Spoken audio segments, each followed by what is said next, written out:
और मतगणना से पहले सरकार गठन की संभावनाओं पर चर्चा।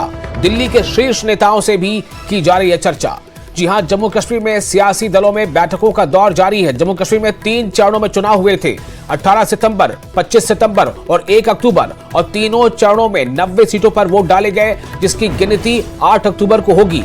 लेकिन जो एग्जिट पोल्स ने जो रुझान दिए हैं, एग्जिट पोल्स ने जो अनुमान लगाए हैं, उसके मुताबिक एनसी और कांग्रेस गठबंधन में काफी जोश है और ये गठबंधन काफी इस संभावनाओं को तलाश रहा है कि सरकार बनने की क्या क्या संभावनाएं हो सकती हैं, क्या क्या जरूरतें पड़ सकती हैं, किन किन दलों से विचार विमर्श करना होगा, अगर कुछ सीटें कम पड़ती हैं तो कौन से दल को साथ में लिया जाना चाहिए।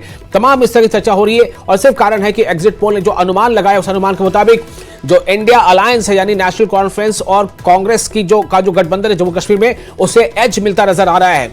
कई एग्जिट पोल्स में तो ऐसे भी अनुमान लगाए गए हैं कि ये कंफर्टेबली जो है वो ½ यानी मेजोरिटी मार्क तक पहुंच रही है। ऐसे में दलों का, सियासी दलों का मिलना बैठना, एक दूसरे से बातचीत करने का सिलसिला जारी है।